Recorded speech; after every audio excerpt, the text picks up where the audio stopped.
The Grand Horizon is the largest model in Marantz's new Horizon wireless speaker series, and it features 8 Marantz-made drivers, an 8-inch woofer, 4 3-inch wideband woofers, and 3 1-inch tweeters, all encased in its round cabinet.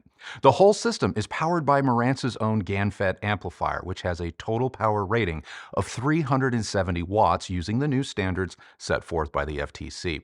The speaker's 8 drivers and internal amplification combine for a reported frequency response of 28 Hz to 20 kHz, though Marantz does claim an 18 Hz bass extension, albeit at negative 10 dB under reference. All that said, the Grand Horizon should have no issues filling a large space with sound with a reported maximum SPL capability of 111 decibels. While the Grand Horizon is marketed mainly as a wireless HEOS-enabled speaker, it has several physical connections, including analog audio inputs, an optical input, an Ethernet port, a USB-C port, and HDMI, complete with ARC-E/ARC support. The Grand Horizon can even decode Dolby Atmos, making it, at least on paper, a potential soundbar or multi-channel speaker replacement.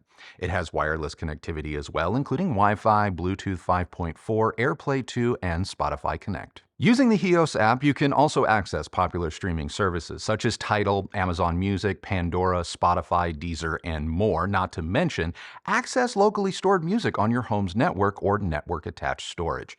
The Grand Horizon can even play back high-res audio files, including DSD. While complete control over the Grand Horizon is best achieved through the HEOS app, the speaker does have some basic touch-sensitive controls for things like volume, play, pause, and track skip. I'll say this much, the Grand Horizon gets your attention. I mean, a few weeks ago, my parents stopped by the house, and before my mother even said hello, she commented, "What was that?" when she spotted the Marantz resting on our kitchen counter. It is an incredibly striking product in any of its 3 finishes and is built to a standard you just don't see from many other luxury wireless speakers not named Bang & Olufsen. Marantz's use of different materials, fabrics, and a rather chunky marble-like base exudes class, not to mention heft, as the Grand Horizon tips the scales at nearly 50 pounds. It's also not a tiny speaker, standing just under 2 feet tall and roughly 19 inches in diameter. Now, the regular Horizon is smaller and lighter at a little over 15 inches tall by 14 inches in diameter and 27 pounds. Now, as for setup, I tested the Grand Horizon in various places throughout our home, including our kitchen and main living room, as a soundbar below our Sony TV, as well as a stereo pair using 2 Grand Horizons resting on our reference solid steel speaker stands. Now, you may have seen images online of the Marantz speaker sitting on a tripod stand, which looks pretty trick. Unfortunately, the American Walnut stand is an optional extra, and it's only compatible with the smaller Horizon, meaning you have to source your own stand or sturdy surface for the Grand Horizon to sit on. Before hitting play on your favorite album, you must first connect the Grand Horizon to your home's network using the HEOS app. The Marantz doesn't have a physical remote, so you must use HEOS to take advantage of its, various sound adjustments and streaming capabilities. Now, I don't mind HEOS, and I think that it has improved dramatically in recent years, but I realize that some don't like the idea of having to use a phone or a tablet to control their speakers, in which case the Marantz or just any smart speaker likely isn't going to be for you. Now, resting on a stable, solid surface in open space with no boundary reinforcement and measured at a distance of 1 meter, we can see that the Grand Horizon hits about 25-ish Hertz on its own in its Sound Master profile, a sound preset said to be voiced by Marantz themselves. In this mode, we can see that much of the speaker's bass between 30 and 200 Hertz falls below the 75 dB reference volume used in my measurements. There's a notable peak in energy between 200 and 300 Hertz, after which the Marantz follows a somewhat predictable downward slope. With no adjustments to the speaker's bass controls or its boundary reinforcement compensation, I was never able to hit 18 Hertz or even 20 Hertz as stated in Marantz's own spec sheet. Changing the sound profile to auto improved the speaker's bass response slightly, resulting in a fuller sound, one that I preferred to Marantz's own tuning, although auto to could sound and measure anemic at times based on placement. Switching to My Mirage, which is Marantz's more adjustable sound profile, enabled me to better tune the Grand Horizon to fit within the broadest range of environments, including open air situations where I achieved a better, more linear bass response, not to mention just better consistency across the entirety of the speaker's response. Now, I can't recall, at least not off the top of my head, a loudspeaker that has impressed me 1 minute and then caused me to scratch my head the next. Don't get me wrong, the Grand Horizon can sound good, but it isn't consistent. Listening to Tidal through Hios and queuing up old favorites like Billy Joel's Scenes from an Italian Restaurant or Need You Tonight by NXS was a mixed bag. While I'll chalk some of the Marantz's less than stellar sonics up to the recording on Italian Restaurant, NXS's 2014 remaster generally sounds pretty tight, and yet through the Grand Horizon in its Marantz-tuned Soundmaster or even auto mode was a little underwhelming. The bass was light in places and then slightly boomy and one note in others, evident in the kick drum during the second verse of Italian Restaurant. The bass throughout Need You Tonight had better depth than Italian Restaurant, but it lacked the speed and texture that I know is present in the recording. Instead, it took on a more plodding rhythm that at times muddied the otherwise clean mids and highs. And speaking of the mid-range, it always sounded leaner than typical. So excellent clarity and presence, but not really connected or balanced with the speaker's lower frequencies. Again, when listening in the Soundmaster or auto modes. Additionally, despite a measured roll-off in the treble, high notes, they landed with more aggression than I expected. Again, this is likely due to a perceived lack of low end, thus skewing the whole listening sensation more forward or in your face. But no sooner do I say this and risk you writing the Grand Horizon off as junk, I fired up Lady Gaga's new single, Abracadabra, and the Grand Horizon was completely transformed. Maybe it wasn't transformed into like a giant killer, but it was leaps and bounds better, more balanced, and more in line with perhaps my expectations. Bass suddenly felt alive, textural, and quick on the draw, easily filling our large listening room in a way that I doubt many would critique the Horizon as needing a sub. As a result, the mid-range in treble felt less forward and instead blended nicely with the rest of the sonic presentation. I was genuinely floored, but also really confused because as the track ended and Halsey's Castle began, the sound quality of the Grand Horizon shifted. So is it that the Grand Horizon epitomizes the saying that if the recording sucks, why bother with equipment? Or is it that Marantz's tuning is so strangely specific that it only works with certain types of recordings or frequencies? I honestly don't know, but after hours of listening, the best I have for you is that music could sound really good 1 second, not so great the next. And before you shout, hey, maybe you have a bad speaker, remember, we were sent 3 Horizon speakers, 2 Grand Horizons and 1 Horizon, all of which exhibited some form of this Jekyll and Hyde personality.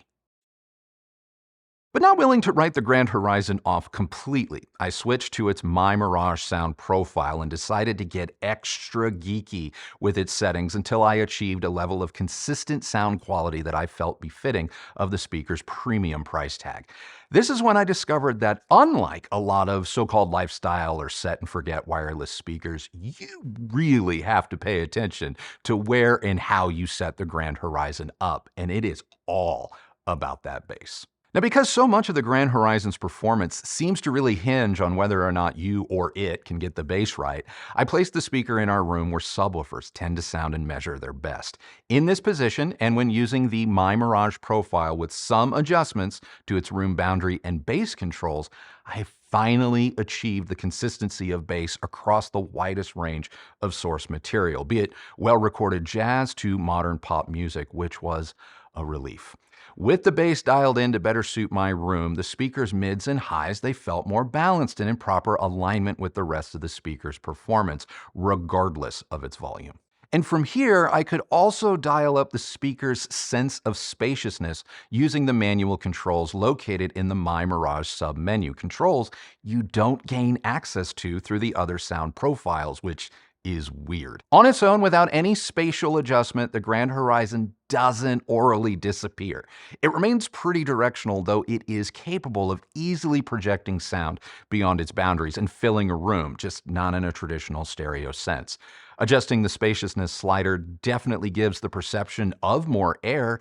However, it is a bit artificial sounding, and for the most part, dialogue or a lyricist always appear to radiate from dead center of the speaker, regardless. So rather than try and continue to coax a sense of natural three-dimensional sound from a single Grand Horizon, I paired two wirelessly inside the HEOS app and listened in stereo. Sadly, using a pair of Grand Horizons this way didn't impress me. The resulting sound wasn't what I would call precise. When using two Grand Horizons in stereo, I was treated to some pretty vague imaging and a drifting center image that wasn't all that impressive given this setup's $11,000 asking price. Moreover, you can only pair two Grand Horizons together in stereo when streaming from HEOS and not when using one of its inputs such as HDMI, which makes absolutely no sense to me. Now, Marantz commented that they are looking into more flexible and universal stereo pairing functionality for the future. But keeping it real, my favorite use case for the Grand Horizon was as a soundbar. Using an HDMI connection in either the Auto or My Mirage profile, the Marantz dished out a large wall of sound with solid, albeit directional, dialogue that had good intelligibility and presence. I wouldn't call the overall experience surround sound or even surround sound-like, but it was big, bold, and like I said, focused, especially with respect to dialogue. There's just one problem. I'm not sure how one would reasonably place the Grand Horizon below their TV without it covering up some or most of the screen. I mean, unless you mount your TV ungodly high and the Horizon low near the floor, using it as a soundbar replacement just isn't practical. Placing it off to the side of your TV is also a non-starter because, again, its sound is pretty directional. And you can't pair two Grand Horizons together when using the HDMI connection. So despite its modern connectivity, specifically the inclusion of HDMI with Atmos support, it just doesn't make a lot of sense to me on the Grand Horizon. And again, when I asked about the Grand Horizon and Horizon's HDMI limitations, Marantz said they were working on solutions to improve its HDMI functionality and the experience using two speakers simultaneously, but I got no ETA as to when those improvements were going to land. And it's statements like that by Marantz about the Grand Horizon and the Horizon that are somewhat snapshots of the experience on a whole. I mean, it's a cool concept, a very striking design, but to what end? You know, Marantz packed the Grand Horizon with a lot of modern tech and connectivity, but in practice, it doesn't always equal a smooth, flexible, user-friendly, or even customizable experience. Then if you take a second and you really consider the Grand Horizon's $5,500 price tag and the luxury market Marantz is clearly targeting, its shortcomings and lack of consistency become even more concerning. For example, Bang & Olufsen's A9 starts at $3,900, which is $1,600 less than the Grand Horizon.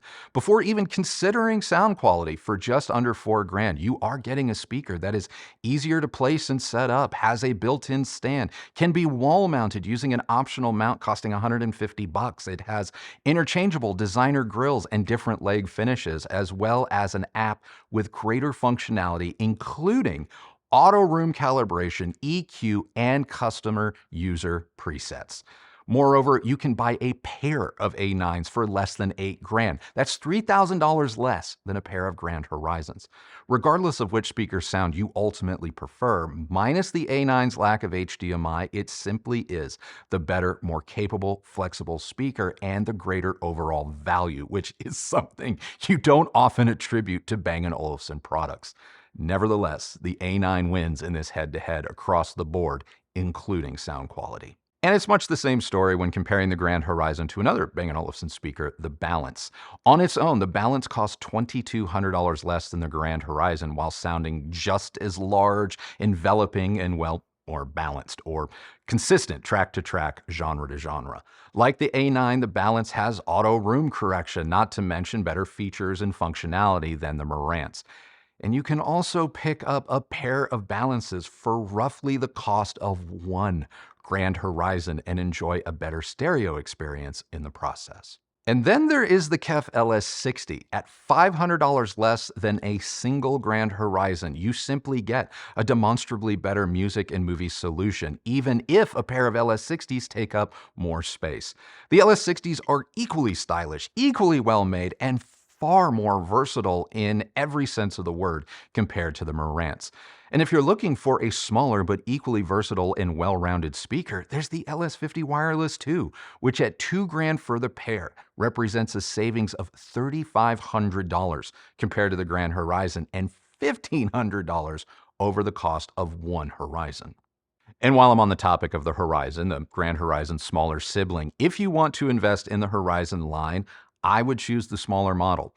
While still placement and setup dependent, the Horizon sounded more coherent from top to bottom more of the time when directly compared to its big brother. Every aspect of its day-to-day livability is going to be exactly the same as the Grand Horizon, so there's no differences there.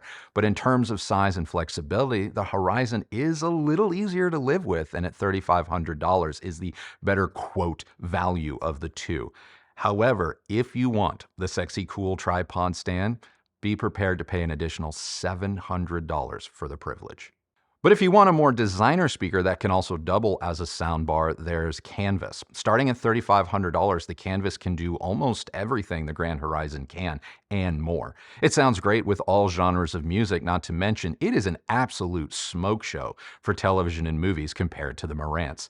Hell, I gotta say, a simple pair of your favorite bookshelf or even tower speakers connected to Marantz's own Model M1, which also relies on HEOS, will likely do more, be just as easy to use, take up little space, and have the potential to outperform the Grand Horizon by a very wide margin for way less money. So there you have it. That is now my review of Marantz's new Grand Horizon and a little bit of a Horizon review in there as well.